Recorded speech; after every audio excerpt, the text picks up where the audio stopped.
반갑습니다.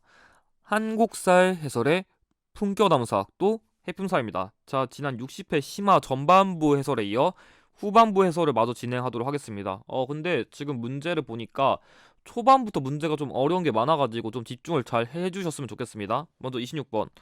다음 지역에 대한 항구 활동 옳은 거 얘기했는데, 시작부터 지역사 나왔어요. 일단은 근데 제가 이 지역사는 그래도 최근에 나왔던 것 중에선 제일 쉽다고 느낀 이유가 뭐냐면, 여러분들이 이 문제 틀렸다면은 심화 52에 한번 보세요. 거기 있는 거 그냥 그대로 가져왔습니다. 그래서 일단 주목할 수 있는 거는 동고산성을 찾아보는 후백제의 흔적. 자, 일단은 이 지역은 후백제 건국지예요. 그래서 당시 견훤이 이 지역에다가 후백제를 건립했다는 게 솔직히 제일 중요한 키워드고요. 그 다음에 전라가명이랑 전동성당인데, 여기선 여러분들이 주목할 거는 이 지역의 전라도랑 관련된 거다. 그것만 눈치챘어도 일단 답 나오고, 전동성당. 일단 이거는 제가 선지 분석하면서 말씀드릴게요. 1번. 장용영의 외형이 설치된 위치를 파악한다. 자, 이거는 수원 지역과 관련된 키워드고요. 2번. 홍경래가 난을 일으켜 점령한 지역. 평안도예요. 평안도. 지금 북한 쪽에 있는 평안도 뭐 가산, 곽산 이 지역인데 관련 없고요. 인조가 피신하여 청군과 항전을 벌인 곳, 경기도 지역에 있는 남한산성을 말한 거기 때문에 관련 없고, 4번 태조의 어진을 모신 경기전이 건립된 장소. 그래서 이 지역이 어디냐면은 이 후백제 건국지를 보고서 전주 지역인 걸 눈치채는 게 제일 빨랐거든요. 그래서 이 경기전의 경우에는 이 전주 지역에 있는 경기전에 태조의 어진이 있어요. 그래서 제가 이 정돈성당이랑 경기전 얘기한 게 뭐냐면, 이 전주 지역을 할 때 은근 이 두 개가 관광지로 많이 쓰이거든요. 그래서 제가 사실 얘기하고 싶은 거는, 이 경기전이나 정동성당을 여러분들이 전주 투어를 해보신 분들은 의외로 이거 갖다가 풀이를 했을 수도 있을 것 같아요. 그래서 제가 강조하고 싶은 건 뭐냐면, 지역사는 결과적으로 이런 식으로 각 지역의 역사적 사실 그리고 문화유산 두 가지를 알아둬야 여러분들이 문제를 쉽게 풀 수 있는데, 이 문제가 좀 독특했던 게, 보통은 경기전을 여기다 내고서 아니면 여기다가 후백제 건국 지역이었던 곳을 찾는다, 아니면 전주 화약을 맺은 곳을 찾는다, 이렇게 주는데, 이번에는 앞서 제가 얘기했었던 궁궐 문제처럼 경기전 정답 키워드 나와가지고 좀 당황하신 분들이 있었을 것 같아요. 아무튼 정답은 4번이고, 5번 유계춘이 백낙신의 수탈을 맞서 봉기한 지역은 전주가 아니라 진주 지역이기 때문에 정답은 4번입니다. 이거 잘 구별하셔야 돼요. 전주랑 진주. 27번 가나다의 교육기관에다 설명. 이게 요즘 한능검이 좋아하는 통합사 유형인데 이 문제 조금 어려웠어요. 이 문제가 사실 문제 키워드 자체가 어려운 건 아닌데, 여러분들이 그 기출만의 키워드를 모르신 분들이 이걸 많이 낚였을 거예요. 그래서 제가 차례대로 어떤 키워드를 주목했으면 좋았을지 차례대로 설명드릴게요. 자, 일단 학생의 재학 연하는 9년이고 뭐죠 하는데, 중요한 거는 관등이 대남아, 남아에 이르면 졸업한다, 이게 힌트예요. 그래서 여러분들이 여기서 추론해야 되는 거는 골품제예요. 해분산이 시작부터 너무 어려운 거 아닌가요 하는데, 제가 이걸 강조한 이유가 뭐냐면, 이 한능검에서 골품제랑 관련된 키워드 내가지고 이 신라를 내던지 아니면 이 골품제 자체의 특징을 냈던 적이 몇 번 있는데, 그래서 여러분들이 알아두면 좋은 골품제 관직이 크게 두 가지가 있는데, 그게 아찬과 남아예요. 그래서 대아찬, 아찬, 대남아, 남아, 이 두 가지를 기출에서 힌트로 많이 줘요. 그러니까 다른 거 골품제가 관등이 16개인데 그 중에서 출제자가 제일 좋아하는 게 대하찬 또는 아찬이나 대남아 또는 남아예요. 그래서 이거 보자마자 여러분들이 이거 신라랑 관련된 거 냈구나, 그렇게 유출을 해야 돼요. 근데 신라에서 관련된 교육기관은 딱 한 개밖에 없습니다. 국학이에요. 그래서 이 골품제를 통해 가지고 신라구나, 신라랑 관련된 교육기관 국학, 이렇게 유출하는 게 첫 번째였어요. 시작부터 좀 어려워요. 두 번째, 나 7제를 두었는데 솔직히 뒷내용 다 몰라도 되고, 이 7제는 고려시대에 국자감의 전문 강좌예요. 그래서 뭐 뒤에 뭐 지금 있는 것들은 유학과 관련된 그런 경전 등을 가르치는 전문 강자들 이름인데, 이거 다 몰라도 되고 여러분들이 아셔야 되는 건 이 7제만 알아두시면 됩니다. 그래서 두 번째 건 고려시대고요. 세 번째, 다 입학생은 생원 진사가이다 자격이라는 게 중요해요. 그래서 이 생원 진사가 입학 자격이라는 게 되게 힌트가 잘 나오고, 그 다음에 여러분들이 주목하면 좋은 키워드는 여기 있는 원점. 원점이 뭐냐면 이 기관에 있는 그런 학생들이 밥을 더럽게 안 먹으니까 아침 저녁에 식당 가가지고 이 도장 같은 걸 받아야 돼요. 그 도장 같은 걸 받아서 300개를 모아야 대과에 응시할 수 있어요. 그래서 강제로 밥 먹이려고 하는 일종의 이 교육기관만의 독특한 출석 제도인데, 생원 진사 입학 자격이고 원점제를 실시한 이 기관은 조선시대의 성균관이에요. 그래서 이 원점제도 성균관 관련된 키워드 지금까지 좀 많이 나왔어요. 자, 마지막 라. 좌원과 우원 두었다는데, 그러니까 그 지금 보시면 알겠지만 이렇게 신분이라던가 그럼 직책에 따라 가지고 배우는 위치를 나눴고, 그 다음에 외국인 3명을 교사로 초빙했대요. 이거 제가 지난 60회 예상 문제에서 그대로 써놨는데, 이 3명은 누구냐면은 헐버트, 길모어, 그리고 벙커, 이 3명이에요. 특히 이 헐버트가 제일 중요하고, 그리고 마지막으로 공원 적혀있죠. 그래서 공립교육기관, 이게 중요했어요. 그래서 결과적으로 라의 교육기관은 이것들을 모두 합치면 개항기 시기에 그런 공립교육기관인 유경공원을 낸 겁니다. 제가 지금 밑줄 친 키워드는 지금까지 다 기초에서 다 나왔던 키워드니까 무조건 외우셔야 돼요.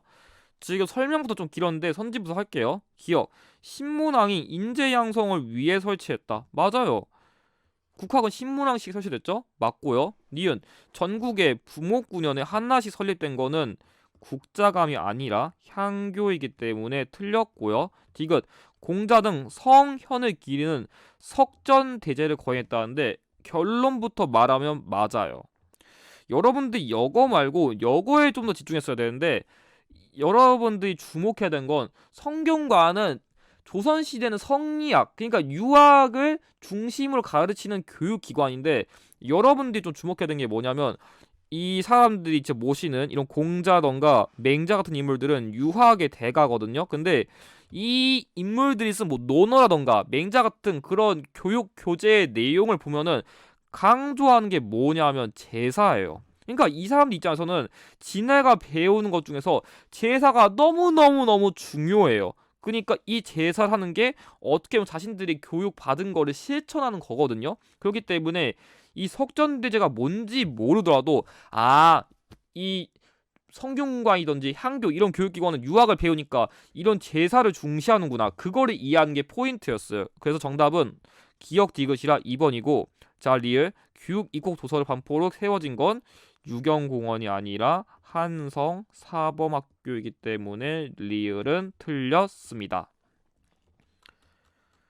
다음 28번. 다음 상황이 나타난 시기에 볼 수 있는 모습으로 적절하지 않은 걸 얘기했는데, 문제가 좀 독특하거든요. 근데 옳지 않은 걸 냈으니까 선지기 비교해서 풀 수 있어요. 근데 일단 힌트를 보면은 인삼. 인삼만 보면 헷갈릴 수 있지만 담배랑 목화, 인삼이 아니라 목화, 이 목화 때 헷갈릴 수 있는데, 여러분들이 여기 있는 지금 키워드에서 공통적으로 보셔야 되는 건 뭐냐면 산풍작물이에요. 그러니까 이 시기에는 조금 더 작물을 다양하게 재배할 수 있으니까 온갖 것들을 다 길렀다, 그게 포인트거든요. 근데 해풍선이 목화는 고려시대의 문익점이 전래한 거 아닌가 하는데, 목화가 풍년이라잖아요. 고려시대 말에 전래했다고 갑자기 풍년이 팍팍 날 리가 없어요. 당연히 고려 말에 전래를 한 다음에 뚝뚝 키워가지고 이제 이 산풍작물이 재배된 조선 후기 시기쯤은 가야 안정적인 재배가 되겠죠. 그걸 낸 게 포인트예요. 아무튼 선지 분석해보면 1번 한글 소설을 읽어주는 정기수. 자, 이 시기에는 한문이 아니라 한글 소설 유행했고 그거를 읽어주는 일종의 이야기꾼이 있었습니다. 맞고요. 2번 시사를 조직하여 활동하는 역관. 역관은 중인이 담당한 대표적인 직책인데, 이때는 양반 이외에도 다양한 신분들이 문화활동을 즐겼습니다. 맞고요. 3번 주전도감에서 해동통보를 만드는 장인은 제가 전반부 강의에서 고려시대라 했었죠. 정답 3번이고요. 그래서 지금 이것들이 맞으니까 조선 후기 아닌 거 고르면 된다, 이렇게 간접적으로 풀었어도 돼요. 4번 왕조교체를 이어난 정감록을 읽는 양반. 이게 정확하게는 세도 가문 시기긴 한데 조선시대 후기 범위에 들어가긴 하니까 이것도 맞는 내용이에요. 정감록이란 거는 이씨 왕조가 멸망하고 정씨 왕조가 부흥한다는 말도 안 되는 예언설 담은 그런 기록물이에요. 관련 없고요. 5번 한강을 무대로 상업을 종사하는 경강상인. 이 시기에는 여러 상인 뭐 만상, 의상, 내상 등 상인들의 활동이 매우 늘어났기 때문에 얘도 맞는 내용입니다. 그래서 정답은 3번입니다. 29번 가하 시기도 사실로 옳은 것. 제가 보기에 정근대사에서 제일 어려웠다고 느낄 만한 문제가 제 기준엔 이거예요. 이 문제 제가 보기에 공시생급 아니면 이거 알고서 푸신 분 거의 없을 것 같거든요. 일단 설명드릴게요. 목호룡의 고변으로 조정이 떠들썩하다는데 왕세제와 노론이 공경에 처할지 모르겠다. 자, 일단은 이거 설명할 게 좀 복잡한데 이거를 얘기하기 위해서는 여러분들이 이 노론이란 키워드 주목했어야 돼요. 이 노론과 대비되는 당시의 붕당이 소론이거든요. 그리고 왕세제란 키워드가 있는데, 자, 세자라는 거는 왕이 죽으면 다음 왕을 이을 아들을 말하는 건데 여기서 말하는 제자는 아우예요. 그럼 이 왕세자가 누구냐? 영조, 연인군 얘를 말한 거거든요. 뭔 소리냐면, 그러니까 이 영조는 경종의 동생이거든요. 근데 이 경종이 몸이 허약해가지고 아들을 못 낳아요. 근데 이 노론들은 경종을 싫어요. 그러니까 좀 여기다 적으면은 이 노론, 여기다 적을게요. 자, 여기 적으면은, 자, 노론의 경우에는 영조를 좀 더 지지하고요.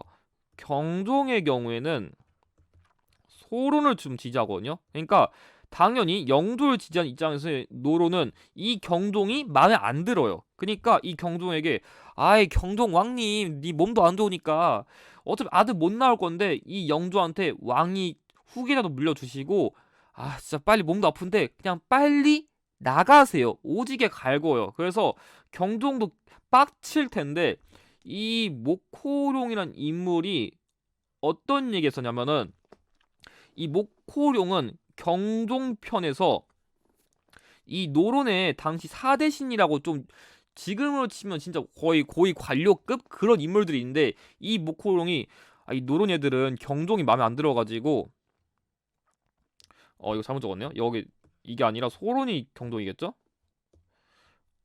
이 부분은 혹시라도 잘못 필기했으면 조금 고쳐주세요. 아무튼 이 목호룡 입장에서는 이 경종을 지지하는 입장에서 이 노론들이 경종을 암살하려고 한다. 그런 모함을 해가지고 경종 입장에서는 아무리 왕을 무시해도 날 암살해 하면서 이 노론들을 다 갈아엎었어요. 그게 바로 어떤 사건이냐면 신임사화예요. 그래서 지금 이 사건은 경종 시기의 역사도 사실인데 이게 옛날 기초에 나온 적이 있긴 있거든요. 그래서 아마 이걸 아신 분들이 거의 없을 거예요. 대신 여기는 세자의 지위를 회복하고 시호를 사도로 한다. 이건 너무 유명해가지고 영조인 거 알겠죠? 그래서 지금 경종이랑 영조 시기 역사도 사실 냈는데 이 문제의 의도가 뭔지 선지 분석을 통해 설명드릴게요. 1번 이괄이 반란을 일으켜 도성을 장악한 건 인조 시기의 역사도 사실이라 이전이고요. 여기 자일의 복상 문제로 예송이 전개된 거 현종, 광인, 효현, 숙경영 당연히 옛날이겠죠.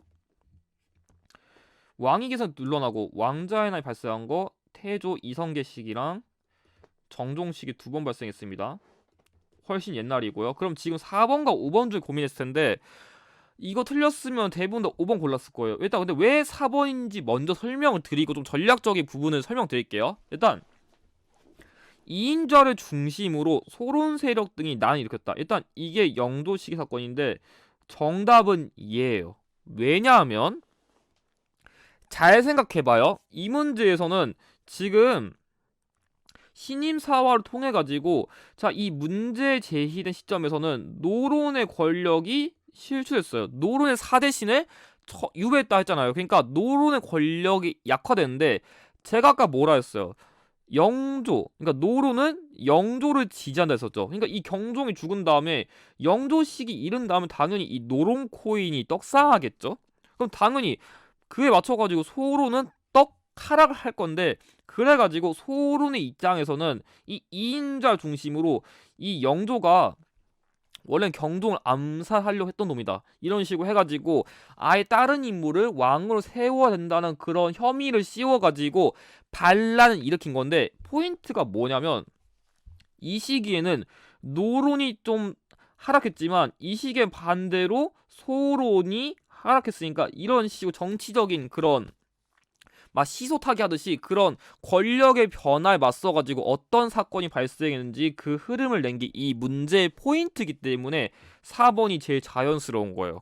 그래서 이 문제가 진짜 어렵긴 했어요. 이거 거의 모르실 것 같은데, 왜냐면 보통 여기까지 다 안 다루거든요. 그래서 좀 어렵다는 얘기예요. 근데 그럼 여기서 좀 고민이 들 거예요.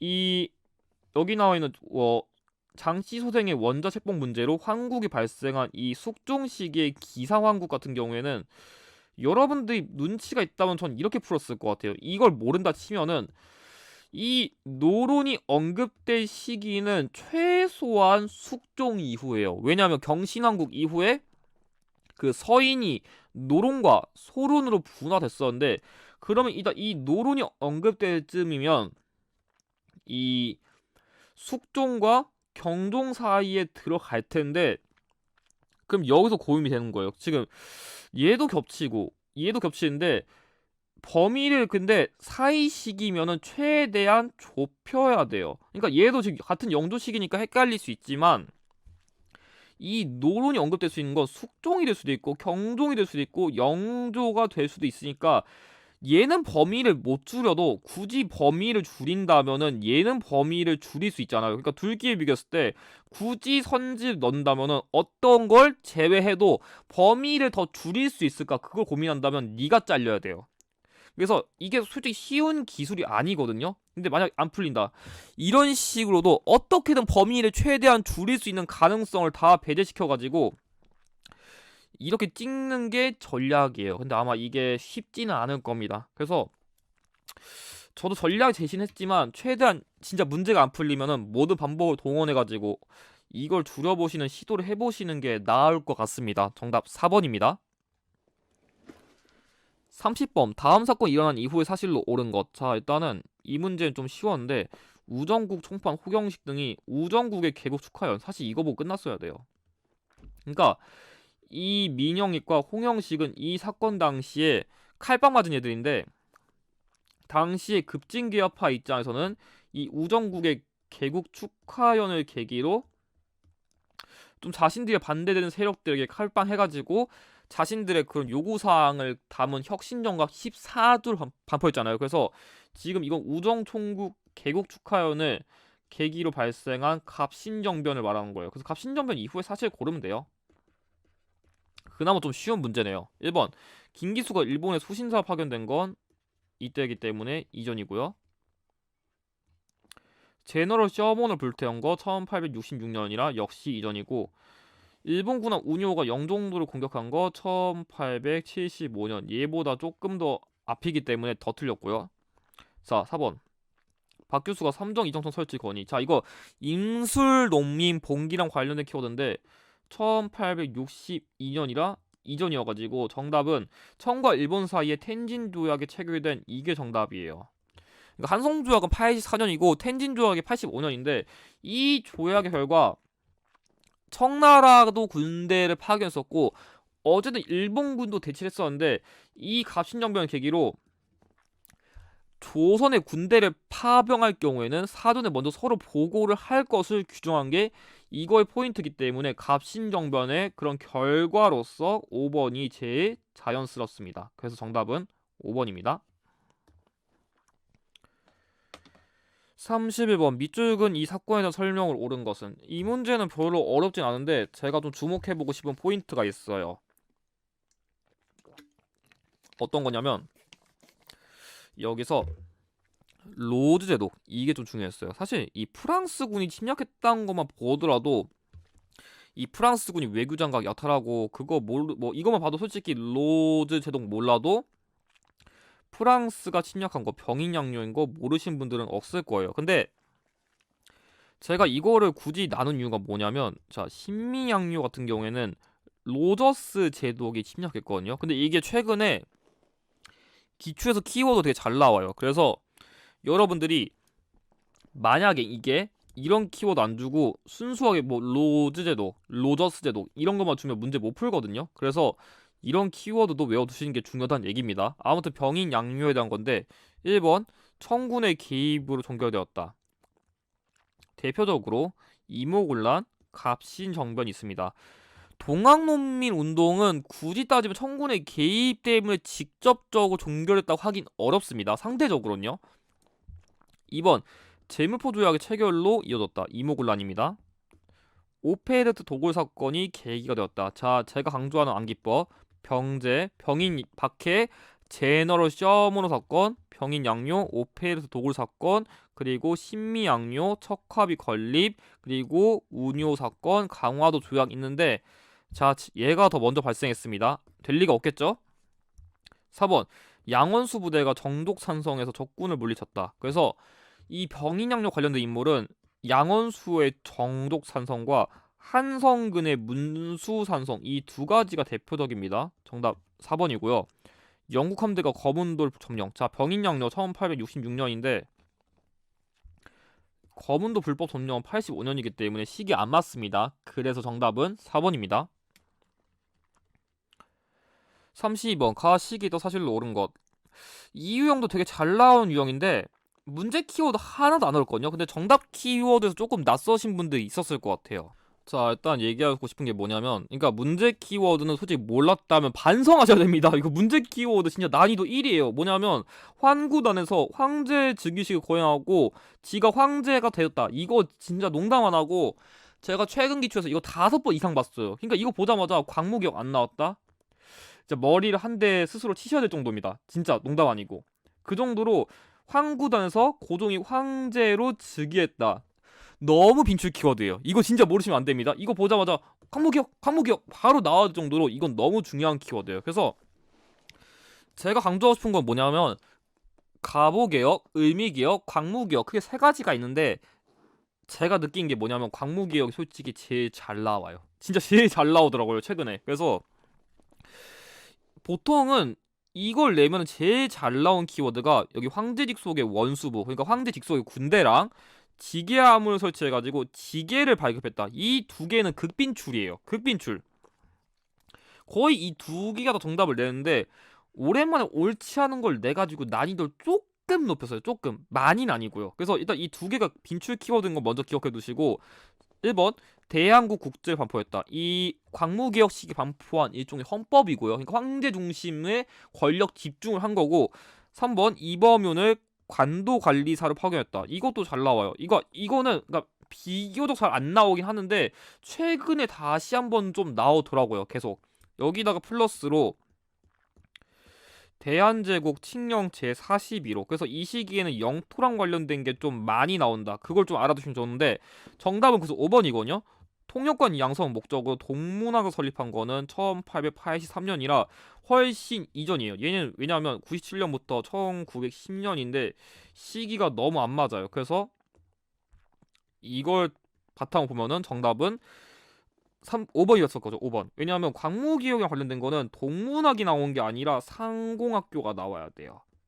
그래서 이런 것도 잘 주목해 두셔야 됩니다. 33번 다음 자료에 나타난 사업에 대한 설명 옳은 것.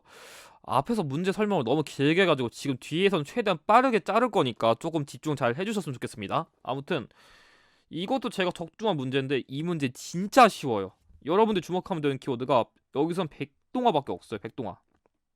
그냥 백동화 외에 몰라도 돼요. 일단 뭐냐면 말 그대로 이 한국에서 유통되는 백동화를 새로운 화폐로 교환한다. 그러니까 기존의 화폐가 개 망가져가지고 쓰레기니까 쓰레기까지 아니어도 화폐 상태가 너무 불량하니까 이 화폐를 새로운 걸 바꾼다는 화폐정리 사업이에요. 그래서 해풍선이 이것만 갖다가 풀 수 있나 할 수 있는데 화폐정리 사업을 내면은 이 백동화를 새로운 화폐로 바꾼다. 거의 이것만 돼요. 진짜. 그래서 화폐정리 사업 하면은 그냥 화폐정리 사업 백동화 그리고 그걸 주도한 인물 두 개만 외우면 10초면 풉니다. 1번 독립협회가 반대운동을 전개했다. 자, 이거 1905년인데 독립협회는 1898년까지 활동했거든요. 그러니까 강조하고 싶은 게 뭐냐면 독립협회가 반대운동을 전개한 건 굳이 따지면은 저령도조차 요구를 저지한 거지 얘랑 관련이 없습니다. 2번 재정고문 메가타의 주도로 시행. 자, 눈치가 좀 있는 분들은 이게 어쨌든 간에 화폐는 경제랑 관련된 거잖아요. 그러니까 재정도, 그러니까 통화, 뭐 돈 같은 거, 그런 거 관리한 직책인 건데, 재정고문이. 그래서, 돈 관리하는 거니까, 그 돈 관리하는 사람들이 이런 거 하지 않았을까? 이렇게 눈치밥 이게 찍었으면 맞는 거예요. 그러니까 제가 얘기하고 싶은 거는, 이 백동화랑 메가타가 짝꿍 키워드예요. 그러니까, 백동화, 메가타, 백동화, 메가타. 이것만 외워도, 화폐동의 사업 문제를 그냥 꽁으로 먹기 때문에 이 두 가지를 반드시 외워두세요. 참고 얘는 1차 한일 협약을 계기로 부임했습니다. 3번 동양촉식 주식회사가 중심이 되어 실시했다. 이거 1908년에 설치됐습니다. 틀렸고요. 4번 본위제가 본격적으로 실시된 배경이 된 거는 1차 가보개혁이라 안 맞고요. 그러니까 시기가 안 맞아요. 이건 1894년이거든요. 마지막 5번 함경도 관찰사 조병식이 방공령을 선포하는 계기가 되었다는데, 방공령은 쌀 수출을 안 하겠다는 거예요. 그러니까 지금 우리도 먹고 살 게 없으니까 쌀을 일정 기간 동안 안 팔 거야. 그걸 얘기하는 거지 동전이랑 1도 관련이 없습니다. 그래가지고 정답은 2번입니다. 참고로 지금 60회인데 61회나 62회 내에 국채보상운동 낼 가능성 있으니까 그거 주목해두세요. 34번 다음 가상뉴스에 보도하는 사건이 일어난 시기를 연표해서 옳게 걸은 것. 이것도 키워드가 어렵진 않아요. 일단 군대 해산에 맞서 시위대가 봉기했고 여기에 시위대 대대장 박승환이 언급됐죠. 그래서 자, 이 문제의 포인트는 뭐냐면 대한제국 군대 강제 해산과 더불어서 그것 때문에 그 시위대 대대장 박승환이 결국 눈물을 흘리면서 자결 하니까 해산된 군인들이 빡쳐가지고 일본군도 싸웠다는 건데, 결과적으로 지금 이 해산된 군이 시위대 이것들이 봉기했다는 게 결과적 정리의병을 말하는 거거든요. 그러니까 해산된 군인이 일부 합류해가지고 그때 활동한 때가 정리의병인데, 그래서 이 군대 강제 해산에 반발해서 발생한 정리의병이 일어난 시기를 고르는 문제인데, 이걸 설명하기 위해서 제가 이거는 이렇게 그릴게요. 어떤 거냐면, 자, 먼저 여러분들이 먼저 이걸 이해하기 위해서 중요한 게 뭐냐면, 포인트가 사실 이 문제가 저번에 52회 때 이런 문제 나왔었는데 그때보다 흐름이 좀 더 쉬워요. 왜 그런지 알려드리면, 결과적으로 얘기하면 정답은 일단 5번이에요. 미리 말씀드린 이유가, 자, 을사늑약을 계기로 핵심 키워드가 통감부 설치랑 외교권 박탈이에요. 그래가지고 이 외교권 박탈에 특히 한 거에 가지고 고종이 밀명으로 이준, 이휘종, 이상설님을 네덜란드 만구 평화회의에 특사로 파견해가지고 이 을사늑약의 부당성을 알리기 위한 활동을 주도했어요. 근데 이거를 나중에 일본이 눈치를 채가지고 빡쳐가지고 어이구 우리 고종님 그런 통수를 치시고 있었어요 해가지고 고종을 강제로 퇴위시켜버리고, 그때 동시에 군대도, 그러니까 대한제국의 군대도 강제로 해산시켰어요. 나름대로 복수를 한 거죠. 그 다음에 추가적으로 뭐 정미 7조약도 맺었었는데, 그러니까 이 정미 7조약을 계기로 군대 강제로 해산된 건데, 뭐 이렇게까지 세부적 순서는 몰라도 돼요. 아무튼 이로 인해 가지고 그거에 반발해서 발생한 사건이 정미의병이에요. 그래서 이 문제의 포인트는 이 을사늑약 계기로 이랬었고 그것 때문에 정미의병이 발생했다는 거를 여기에 낸 게 포인트예요. 그래서 이 문제가 그나마 쉽다는 이유가 뭐냐면, 그때 52회 때 문제는 연도를 모르면 이 문제 못 풀거든요. 근데 여기서는 여러분들이 이걸 바탕으로 그 숨겨진 흐름을 알았다면은 이렇게 자연스럽게 문제를 풀 수 있어요. 그래서 지금 제가 강조드린 흐름이 시험이 정말 강조하는 빈출 흐름 키워드니까 이거 반드시 외워두셔야 됩니다. 정답 5번입니다. 35번 밑줄근 나의 활동을 옳은 걸 얘기했는데, 지난해처럼 지지난해처럼 그 인물 문제가 어려서 그랬는지 이번엔 좀 인물 문제를 좀 쉽게 냈어요. 이것도 어렵다 하신 분 있을 것 같은데 제가 쉽다고 하는 기준은 새로운 키워드라던가 비교적 낯선 키워드 낚시를 안 걸었다는 걸 기준으로 쉽다는 겁니다. 아무튼 먼저 이순신전과 을지문덕전, 그러니까 이 인물이 좀 어떤 특징이 있냐면 이 인물 비교하고 싶은 그 인물이 있는데 일단은 설명드리면 이 인물 이런 식으로 조선상고사랑 이런 것처럼 그 일종의 전근대사, 특히 고대사 쪽을 조금 더 위주로 연구하신 게 있어요. 그래서 이 서적들이 이 인물은 비교적 전근대사를 위주로 연구했구나 이렇게 암기하시면 조금 더 접근이 쉬운데, 아무튼 간에 이 인물이 누구시냐면 신채호예요. 제가 지금 이걸 언급하는 이유가 뭐냐면 이 인물이랑 비교하기 쉬운 인물이 박은식인데, 박은식님 같은 경우에는 근현대사를 위주로 연구했어요. 그래서 한국 통사, 한국 독립운동 지열사 이런 것들이 공통적으로 싹 다 근현대사랑 관련된 그 역사서예요. 그래서 그런 특징도 좀 알아두시면 여러분들이 암기를 쉽게 할 수 있겠죠. 1번, 여유당전설을 간행하는 조선학 운동을 주도한 거 정인보님입니다. 정인보님. 유교의 개혁을 주장하는 유교구신론 박은식님입니다. 틀렸고요. 조선사 편수에 들어가서 조선사 편참에 참여했다. 일단 한능검에서 얘가 나오면은 거의 틀린 선지라 보시면 돼요. 일단 이건 친일파예요. 친일파. 굳이 인물을 얘기하기는 애매하고 한능검에서 굳이 친일파의 활동 이런 걸 내지 않은 이상은 이건 정답으로 나올 가능성이 없기 때문에 그냥 일단 걸으시면 됩니다. 거의. 4번, 조선사회 경제사에서 신민사학의 정체성론을 반박한 건 백나무님이고요. 정답은 그래서 민중의 지적 혁명을 주장한 조선 혁명 선언을 작성한 이게 정답입니다. 그래서 이게 의열당 관련된 키워드로도 되게 잘 나오기 때문에 연계해서 외워두세요.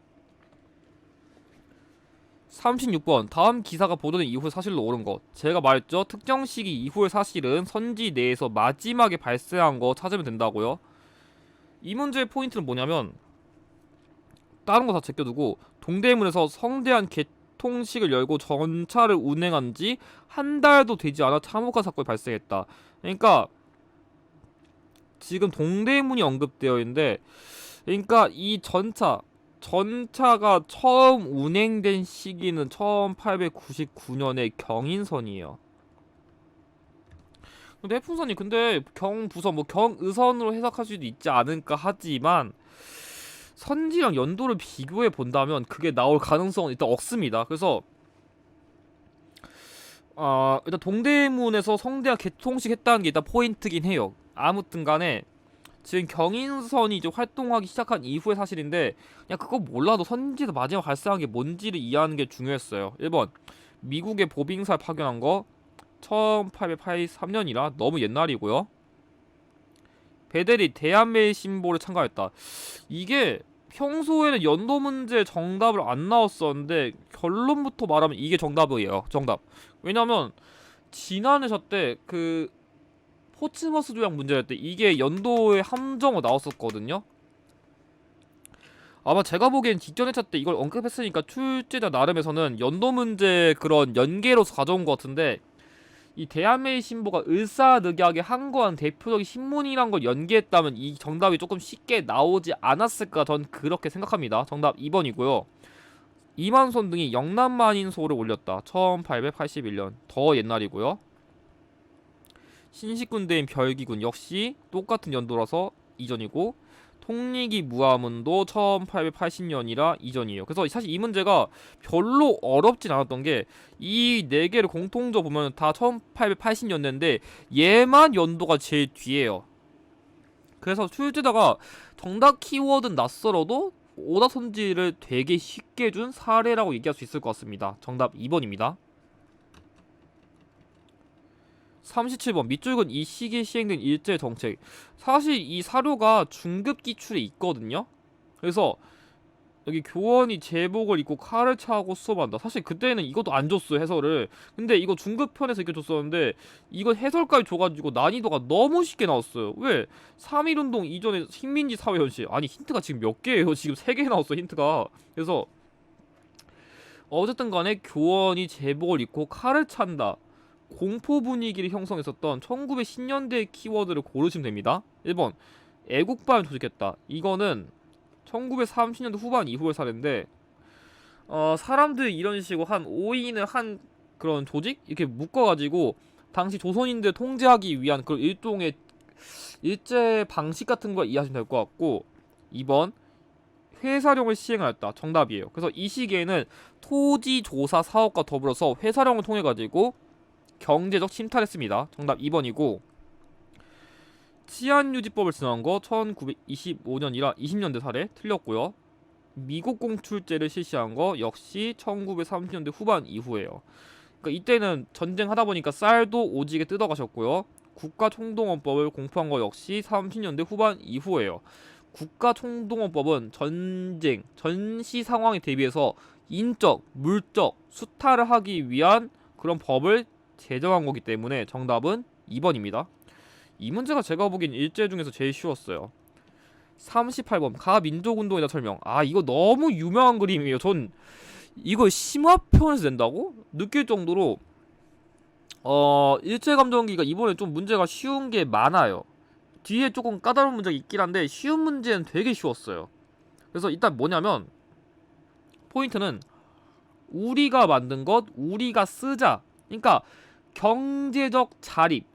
이 경제적 자립을 이룬다는 민족기업 육성. 그러니까 우리나라 물건, 우리나라 물산을 애용하자, 장려하자. 물산 장려 운동입니다. 사실 그래서 이 그림 보자마자 알았을 것 같은데 이 문제를 틀렸다면은 이거 골랐을 거예요. 뭔지 몰라가지고. 왜냐면 일단 선지 분석하면서 말씀드릴게요. 1번 통감부의 탄압으로 중단되었다. 굳이 따지면 이 시기는 통감부가 아니라 총독부가 나와야겠죠. 물론 이거 외에도 원인이 있겠지만 통감부는 이때 없습니다. 일단 2번 국채보상 기성회를 중심으로 전개된 건 국채보상운동입니다.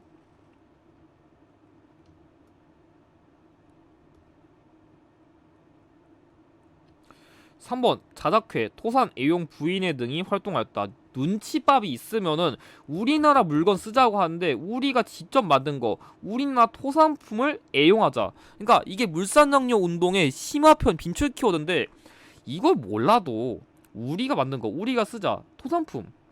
이런 눈치밥만 있었어도 이걸 풀지 않았을까 싶습니다. 그래서 물산장려 운동과 관련된 대표적인 단체예요. 정답 3번이고 4번 한성은행, 대한천일은행 등이 설립되었다. 이게 연도로 얘기하면 좀 애매한데 한 1890년대 이후쯤부터 나오거든요. 그러니까 일본의 경제적 침탈에 맞서가지고 우리나라 금융을 보호하기 위해 만든 은행들인데 일제가 점점 침략을 강화하는 90년대 이후부터 좀 이런 활동이 나왔다? 그런 것만 좀 아시면 될 것 같아요. 근데 아무튼 간에 정답 키워드 아니고요. 일본, 프랑스 등지의 노동단체로부터 격려 전문을 받은 거는 원산 총파업이기 때문에 정답은 3번입니다. 39번 가 부대한 설명 죄송합니다. 39번 가 부대에 대한 설명으로 옳은 것은 앞에서 제가 쉬운 문제 많이 나왔다 하자마자 갑자기 뜬금없이 어려운 문제가 나오네요. 근데 이 문제도 여러분들이 독립군, 나 솔직히 독립군이 좀 어렵긴 어려워요. 그러니까 어떻게 내용을 그냥 독립군은 어려워하시는데 이게 강의 내용을 벗어난 수준에서 내진 않았거든요. 근데 헷갈렸다면은 이게 정답 키워드 나온 적이 없었어가지고 좀 헷갈렸을 것 같아요. 일단 호가랑 전투가 나왔고요. 중국 우한, 그러니까 코로나 발원지에서 창설된 한인 무장부대, 그리고 1941년 7월 타이양산에서 이걸 결성했다고 하는데 일단은 지금 뭘 얘기하고 싶은 거냐면 이 호가랑 전투랑 중국 우한 보자마자 조선 의용대가 나와야 되는데 여기 나온 거는 뭐냐면 조선 의용대 화북지대예요. 그래서 살짝 헷갈리시면 안 되는데 아무튼 간에 이 조선 의용대 화북지대가 조금 어떤 특징이 있는지 선지를 꼬아내는 느낌이 있어요. 그러니까 정답을 완벽하게 이해하려면은 일단 선지 분석하면 설명드릴게요. 1번 봉오동 전투에서 일본군을 격파한 건 홍범도 장군님의 대한 독립군입니다. 틀렸고요. 총사령 양세봉의 지휘 아래 활동한 거는 조선혁명군. 미군과 연계하여 국내 진공 작전을 계획한 건 한국광복군.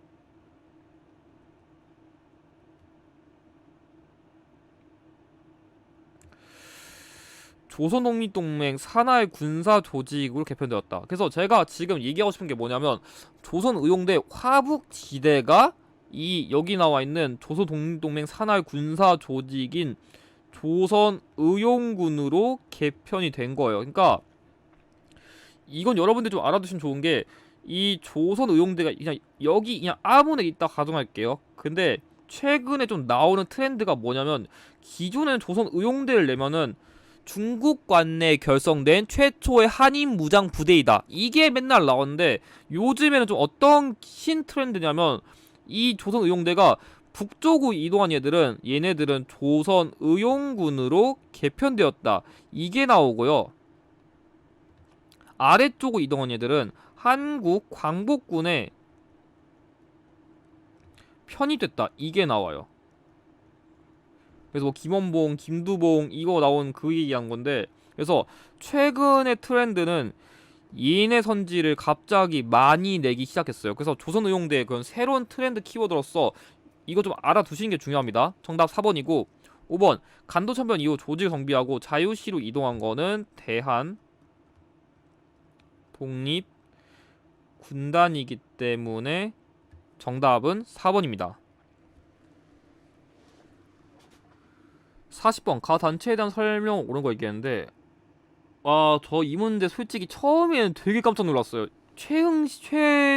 최흥식님이 뭐 관동군 사령관 처단하기 위해서 뭐 했다는데 저 진짜 이 인물 처음 들어봤어요. 그러니까 아무리 저도 공부를 하는 사람이지만 그래도 모든 인물들 다 알긴 어려워요. 그래서 이런 기회를 통해 가지고 진짜 이렇게 우리가 몰랐던 인물들도 있구나 한 분씩 배워두는 것도 중요한데 이걸 모르더라도 김구가 일제 요인들을 제거하기 위해서 김구가 단장이 돼가지고 만든 단체는 딱 한 개밖에 없어요. 한인애국단. 그러니까 여러분들이 좀 기억하셔야 되는 게 김원봉이 단장인 거는 뭐 의열단, 조선의용대라면 김구가 단장으로서 일제 요인들 제거하기 위해 가지고 활동한 단체는 한인애국단이에요. 그래서 이런 빈출 키워드에 주목해야 되는 거지 이런 키워드 주목하는 게 아니에요. 물론 이 인물도 알아두셔야 됩니다. 당연히 이런 거 통해서 한인애국단에 이런 인물도 있었구나. 나도 이 인물 왜 몰랐을까. 여러분들 아시는 그 봉 시리즈 두 분 봉봉 그분들 제외하고 몰랐을 수 있지만 이런 기회 통해서 또 알아보시는 거예요. 근데 문제 풀 때는 물론 이런 거부터 보시는 겁니다. 1번 중일전쟁 발발 이후 소직. 자 중일전쟁 1937년인데 이거는 1931년에 발생한 거라 안 맞습니다. 제가 지금 확인해보니까 지금 여기에 그게 빠져있거든요. 지금 이게 어느 강의를 보면 좋을지 그걸 적어놔야 되는데 이거 78강 그리고 그 다음에 이거 같은 경우에는 75강을 보시면 되고요. 이건 84강 이거는 91강을 보시면 됩니다. 아무튼 좀 다시 돌아와서 어쨌든 간에 지금 창설 시기 고려하면은 당연히 말이 안 되고요. 2번 조선혁명 간부학교를 설립한 건 굳이 따지면 의열단입니다.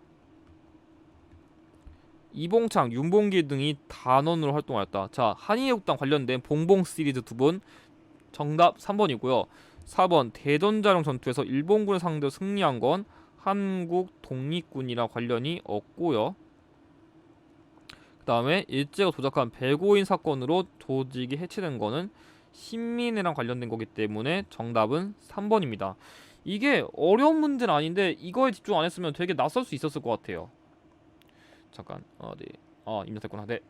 그 다음에 41번 가나사이 시기도 사실 이 문제가 원래 되게 어려운 문제거든요. 근데 이번엔 사료도 짤막하고 힌트를 좀 쉽게 줬거든요. 일단 뭐냐면 이 문제에서는 미소공동위원회 무기 휴회에 관한 중대 성명서 발표. 그래서 덕수궁 석조도 개막된 지 49일 만이라는데 그러니까 이때는 1차 미소공동위원회가 휴회를 했다는 거고 여기서는 2차 미소공동위원회가 개막되었다는 거예요. 그래서 이거를 좀 설명하려면 한 번쯤 스토리를 그냥 간단하게 풀어드릴게요. 우리나라가 1945년에 광복을 했어요. 그래서 여운형 선생님이랑 그 안재홍 선생님을 중심으로 조선건국준비위원회를 만들어가지고 뭐 치안대 이런 거 만들어가지고 국가를 어떻게 재건할지 나름대로 구상을 짜고서 해산했는데, 당시에 미군정이 남한에 들어와가지고 응 안돼 하면서 반대한 다음에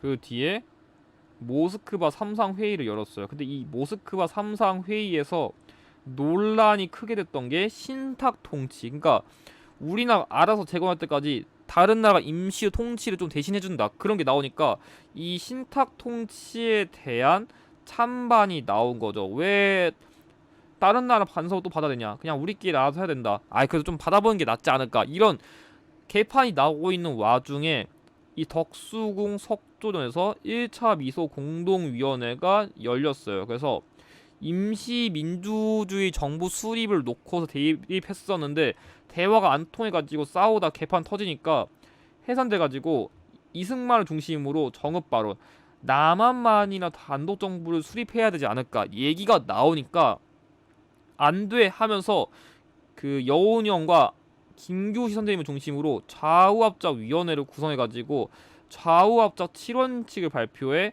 뭐 미소 공동위원회 개최하고 이런저런 요구 사항을 들어달라 했었는데, 이 여운형 선생님이 암살돼가지고 얘도 해체된 다음에 2차 미소 공동위원회가 어찌저찌 열었지만 역시 개판 터져가지고 유엔에게 한국의 정부 수립 문제를 이관했어요. 처음에는 통일 정부를 수립하려 했었는데 대화가 안 통해가지고 남한만이라도 정부를 수립하자는 얘기가 나오니까 이제 김구 선생님이 3천만 동포 의구하면서 안 돼 하면서 남북 협상을 추진했지만 이게 결과적으로 먹히지 않아가지고 50 총선거를 통해가지고 남한만의 단독 정부 수립 선거를 했었고, 그 결과 정부가 수립됐다는 게 포인트예요.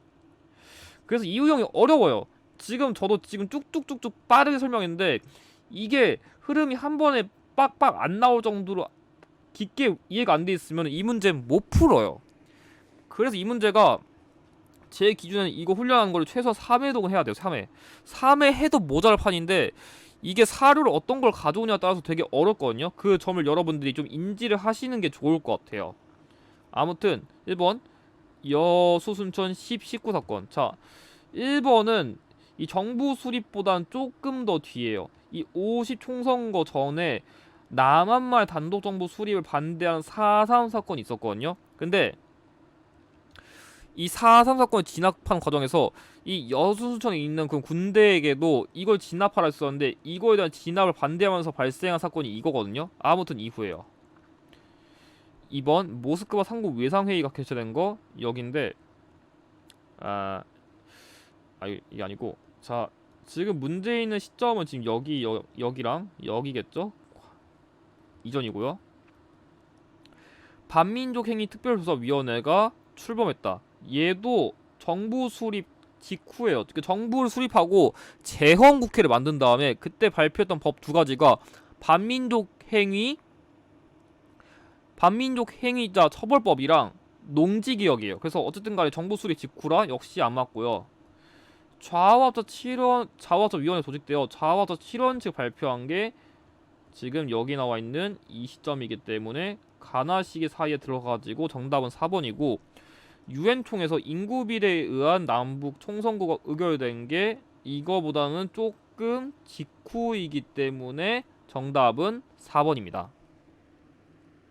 이 문제가 좀 어려워요 원래. 근데 제가 그나마 쉽다고 하는 거는 사료 레벨이 쉬웠어요. 사료. 42번 다음 사건 이러한 시기를 연표해서 옳게 고른 것. 이 문제는 정답이래. 문제는 되게 쉬웠어요. 발췌조항 전원 합의, 그리고 표결은 기리 표결로 작성했다. 그러니까 기리 표결이란 건 약간 어떻게 표현하면은 북한처럼 전부 다 찬성합니다, 기리 만세 기리 와 하는 그런 건데, 아무튼 간에 중요한 거는 발췌조항 전원 합의 보자마자 그냥 이거 발췌 개헌인 거 눈치는 다 챘을 거라 생각해요. 그냥 발췌조항이니까 그냥 발췌 개헌이지 뭐 굳이 다른 걸 생각할 필요 없었었는데, 이 발췌 개헌이란 말이 뭐냐면 대통령 직선제랑 민의원 참의원으로 구성된 의원내각제, 그러니까 국회에다 권력 밀어주는 거랑 대통령의 권력을 밀어주는 조금 그런 성격이 조금 다른 개헌 내용들을 섞고 발췌해가지고 발췌 개헌이 하는 거예요. 그러니까 여러 성격이 좀 짬뽕된 개헌이란 건데, 아무튼 간에 정답은 결과도 1952년이라 이때거든요. 근데 중요한 건 뭐냐면 이 문제를 논리적으로 이해하려면은 이 발췌 기원은 6.25 전쟁이 진행되던 과정 속에서 부산에서 공포한 거예요. 근데 지난해 때 어떤 문제가 나왔었냐면 6.25 전쟁이 진행되던 시기에 어떤 일이 있었나요? 부산에서 발췌 개헌이 통과되었습니다. 이게 정답으로 나왔었거든요. 근데 이번에 반대로 이 정전협정이 체결됐던 게 6.25 전쟁이 끝난 거예요.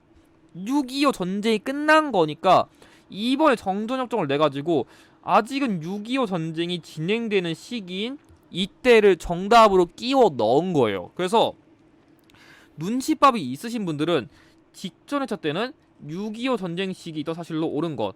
발췌 개헌이구나. 근데 이번 반대로 6.25 전쟁이 아직 끝나지 않은 시점에 이 발췌 개헌을 했겠지. 그러니까 기출을 이런 식으로 연계를 하는 거예요. 그러니까 문제 틀렸다고 지난해 적었던 거 어렵지 버려야지 이딴 생각하지 마시고 비슷하게 이렇게 응용할 수 있다는 것을 여러분들이 인지하시는 게 중요합니다. 정답 1번입니다. 43번 가민주화 운동에 대한 설명 옳은 거 얘기했는데 평소에 이 기출 냈을 때를 고려했을 때는 이번엔 조금 어렵긴 했어요. 조금 어려웠어요. 조금 많이는 아니고, 제가 여기서 주목해보고 싶은 키워드는 이 경무대랑 여기 대학 교수단 시위, 이게 좀 더 주목하거든요. 일단 뭐냐면 이건 몰라도 될 것 같고, 물론 이것도 중요하긴 중요한데 그날 기출 범위에서 얘기한다면 일단 이 민주화 운동 당시 이 경무대가 지금의 청와대거든요. 이 시위대에게 총격을 썼어요. 그래서 더 전국적 확산되는 계기가 됐었고, 그 다음에 이 고려대 학생 시위는 뭐냐면 이 민주화 운동 날짜 때 이 시위 활동 하면은 다 잡혀갈까봐 미리 날짜를 바꿔버려가지고 이 고려대가 이 학생들을 모아가지고 시위를 한 건데, 이때 당시 경찰 중에서 스파이가 있어가지고 이 시위하러 가는 길에 진짜 오지게 두들게 패는 그런 안타까운 사건이 있었어요. 그래서 이때랑 관련된 대표적인 시위고요. 제일 중요한 건 이거예요. 교수단 시위. 그래서 이때는 학생 외에도 교수단들도 당시 그 정부의 독재에 맞서가지고 그런 시위를 주도했었거든요. 그래서 이거랑 관련된 민주화 운동은 4.19 혁명이에요. 아마 제가 보기에는 이 문제 풀었다면 이거 다 풀었어야 돼요. 이게 그나마 최근 10회분에서 몇 번 나왔던 키워드라 이걸로 푸는 게 좀 중요했습니다. 1번 장면 내각이 출범하는 배경이 되었다. 맞죠? 이 민주화 운동의 결과 이승만 대통령이 하야하고 그다음 허정 과도 정부 그다음에 장면 내각이 출범했죠. 2번 유신 체제가 붕괴되는 결과를 가져온 거는 부마항쟁입니다. 틀렸고, 한일 국교 정상화에 반대하여 일어난 건 6.3 시위. 신군부의 비상계엄 확대가 원인이 되어 일어난 거는 5.18 광주 민주화 운동. 후원 철폐와 독재 타도 등의 구호를 내세운 거는 6월 민주항쟁이기 때문에 정답은 1번입니다. 그러니까 선지 자체는 안 어려운데 문제 키워드가 조금 낯설었어요. 44번 밑줄은 현행 헌법에 대한 설명을 옳은 거 얘기했는데 이 문제 좀 틀리신 분들 있을 거예요. 근데 결론부터 말하면 이 장준하 선생님의 이 개헌 청원 100만인 청원 운동이 기출에서 계속 나왔어요. 이게 정확하게 57회랑 59회 이 두 번 나왔었거든요. 그래서 거기에 기출 분석 해보시면 이 100만인 청원 운동이 있는데 이게 뭐냐면 1973년에 이 헌법에 독재적인 성격에 반발해가지고 이 헌법을 개헌할 것을 촉구하는 그런 일종의 청원 운동이거든요. 그래서 이 장준하의 100만인 그 개헌 청원 운동과 관련된 이 헌법은 유신헌법이에요. 그러니까 이 사실 시기를 보고서 이 헌법 반대한다는 거를 좀 눈치채는 게 중요한데 이 키워드를 기출 풀면서 눈치를 못 챘던지 복습을 안 했다면 이 문제는 절대 풀 수 없습니다. 1번 내각 책임제를 채택했다. 실질적으로는 3차 개헌이겠죠? 그러니까 헌법을 이렇게 선지로 다 구성한 문제는 저도 처음 봅니다. 요즘엔. 2번 대통령의 연임을 3회로 제한한 건 6차 개헌이고요. 3번 대통령에게 국회 해상권을 부여했다. 맞아요. 그래서 유신헌법의 대표적인 키워드 세 가지가 있는데 통일주체 국민회의 언급되고요. 그 다음에 국회의원 3분의 1을 추천할 수 있다. 그리고 여기 나와 있는 이 국회 해상권, 이 세 가지는 반드시 외워두셔야 됩니다. 정답 3번이고요. 대통령이 임기를 7년 단임으로 정한 거는 8차 개헌. 그리고 참의원과 민의원을 양원제로 규정한 거는 이거는 굳이 따지면은 1차랑 3차가 있는데 1차 때는 규정만 하고서 시행은 안 했었고 얘는 시행을 했다는 차이점이 있습니다. 그래가지고 정답은 3번입니다. 45번 가 정부 시기의 경제 상황 옳은 것. 이것도 솔직히 기본편 수준 문제예요. 너무 쉽게 냈어요. 자, 포항종합 제철 준공. 자, 3차 경제개발 계획과 관련된 내용이고요. 그리고 이때 경부고속도로 만들었고 수출의 성과가 오져가지고 100억 달러 수출을 달성할 정도로 경제적인 성과를 많이 가져온 이 시기의 정부는 박정희 정부예요. 이거는 뭐 키워드가 너무 쉬운 게 나왔어가지고 솔직히 기본편 수준보다 더 쉽게 낸 것 같습니다. 왜냐하면 기본편도 이거밖에 힌트를 안 준 적이 있었거든요. 그래서 이거 틀렸으면 안 됩니다, 진짜로. 설명 별로 기괴할 게 없어가지고 바로 선지부서 할게요. 1번 한미 자유무역 협정이 체결된 건 노무현 정부. 저유가 저금리 저달러의 3조 호황이 있었던 건 전두환 정부. 원조 물자를 가공하는 300산업이 발달한 건 이승만 정부. 긴급명령으로 금융실명제가 실시된 건 김영삼 정부여가지고 농촌의 근대화를 표방한 새마을운동이 전개된 이게 정답입니다. 이거는 솔직히 그냥 키워드 싸움이라 별로 설명드릴 게 없어서 패스할게요. 46번 가 말에 대한 설명 옳지 않은 것.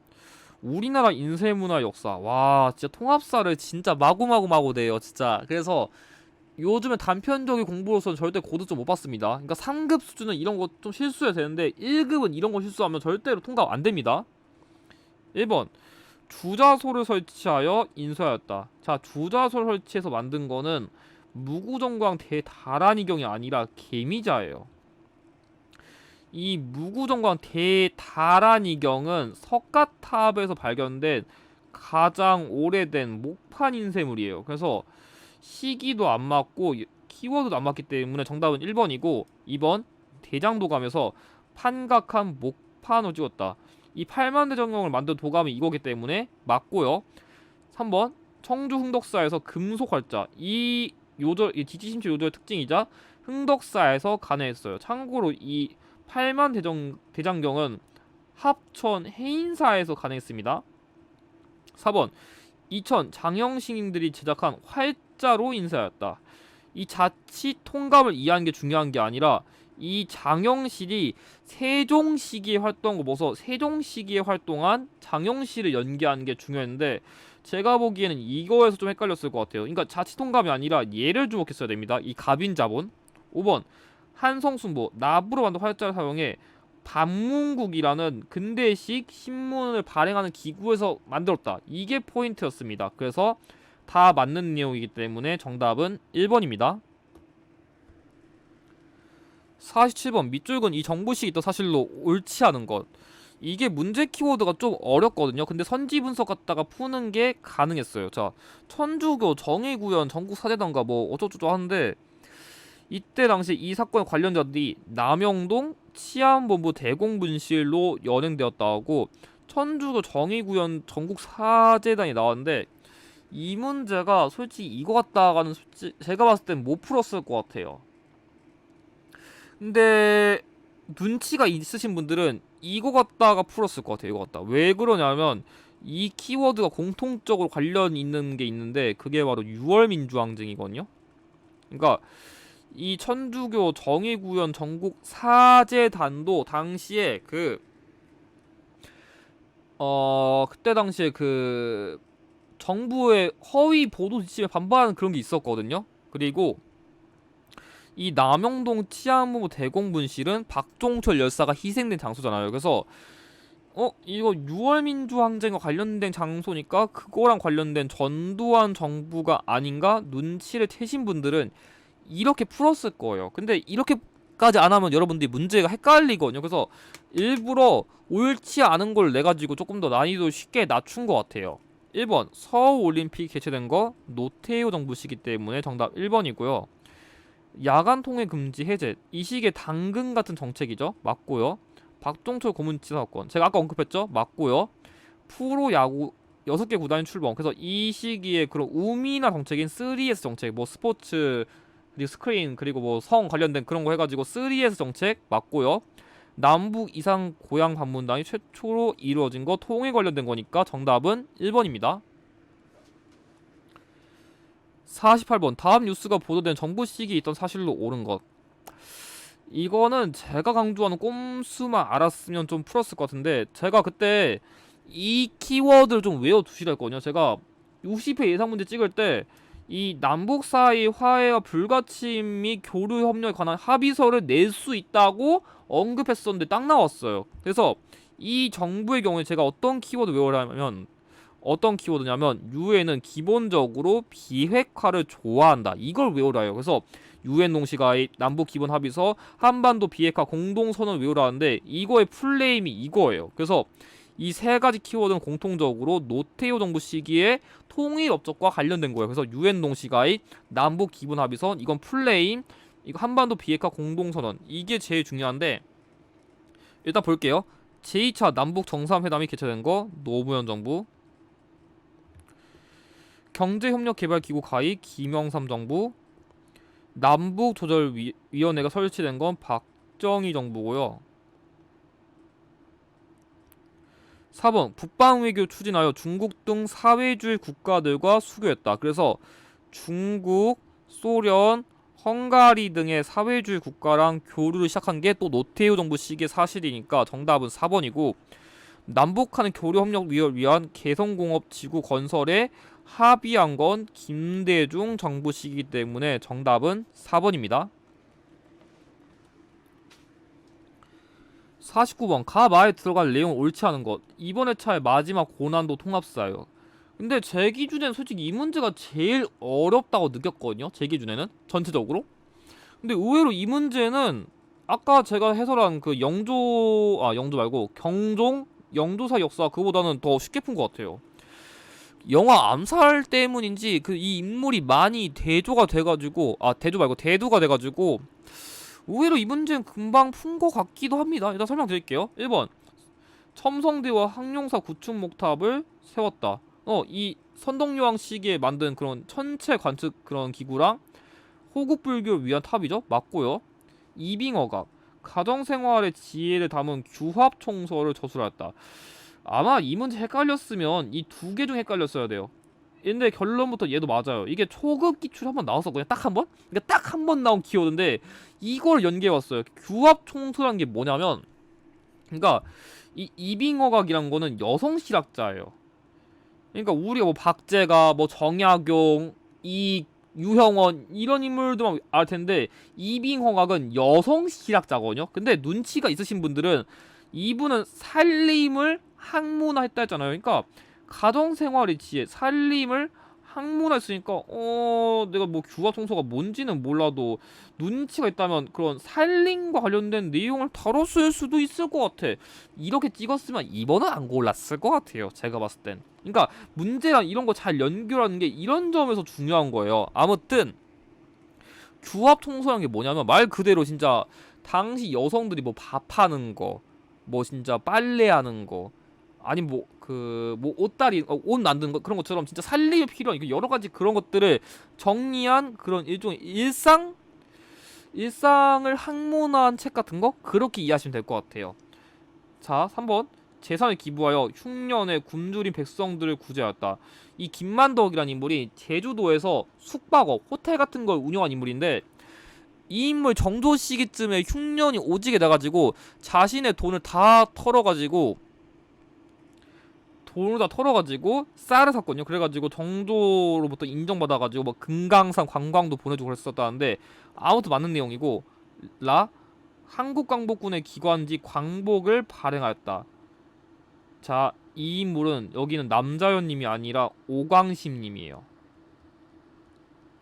이 오광신님을 이상하게 해설해서 다 안 다루는지 모르겠는데, 그냥 이거 좀 해설 좀 어이가 없는 게, 다 보니까 그냥 1931년 이렇게 다 잘라가지고 이 한국광복군이 안 맞으니까 틀렸어 이렇게 가르치는데, 적어도 이거는 저는 한능검을 가르치지만 시험 공부를 위해서라도, 시험 공부를 넘어서라도 이런 기회 통해서 이런 인물 한 명 정도 새로 알아가는 게 중요한데, 이렇게 해설하는 게 좀 맞나 싶습니다, 솔직히. 아무튼 이 오광식님은 한국광복군에서 활동한 대표적인 여성 인물이에요. 이 인물도 기초에 나온 적이 있는데, 그러니까 남자연님은 의열투쟁을 전개한 독립운동가로서 뭐 사이토 마코토 총독 암살이라던가 만주국 주재의 그런 대사관 인물을 암살하려는 계획을 세운 좀 전투적인 인물인데, 아무튼 간에 이거는 오광심님이랑 관련된 거기 때문에 관련이 없어가지고 정답은 4번이고, 임금사가왕에 정하여 을밀대 지붕에서 농성을 한 거 강주룡. 그러니까 1931년에 일제감정기 시기에 그런 혁명적인 노동운동을 전개한 인물이기 때문에 정답은 4번입니다. 이런 인물 혹시 몰랐다면 한 번쯤 검색해서 또 알아가시는 게 중요하겠죠? 자, 마지막 50번. 밑줄은 이날 해당되는 세시풍속. 에이, 세시풍속 문제 치고 이 정도면 너무 보너스 아닌가요? 자, 견우와 직녀. 옛날에 동화 한번 읽어봤으면 솔직히 이거 더 해설할 게 없어요. 근데 더 몰랐다. 7월 7일 7. 이거 더 해설할 게 없습니다. 끝이에요, 사실. 그러니까